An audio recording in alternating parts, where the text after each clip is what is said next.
Jane Addams was the founder of the U.S. Settlement House movement and the first American woman to be awarded the Nobel Peace Prize. In 1889, she and her friend Ellen Gates Starr co-founded Hull House in Chicago, Illinois, one of the first settlement houses in the United States, providing aid to the poor working-class families in Chicago and setting a standard for what would become known as social work. In 1901, she founded the Juvenile Court Committee, which has since become the Juvenile Protective Association, a private nonprofit organization in Chicago that protects children from abuse and neglect. She worked closely with George H. Meade on social reform issues, including promoting women's rights, ending child labor, and mediating the 1910 garment workers' strike. Addams helped to organize the Women's Peace Party and the International Congress of Women in an effort to avert the First World War. In 1917, after America entered the war, she was expelled from the Daughters of the American Revolution because of her outspoken protest. In 1919, she was elected first president of the Women's International League for Peace and Freedom, the successor organization to the Women's Peace Party.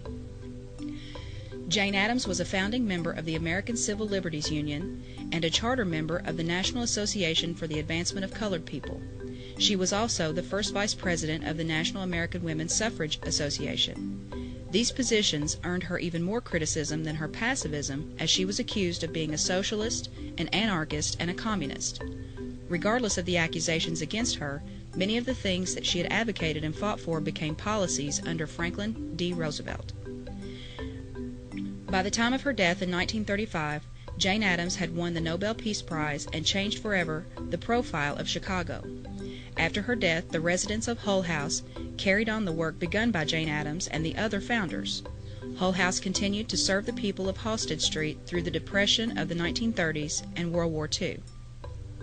Addams was and remains one of the most articulate and sophisticated theorists of cultural feminism.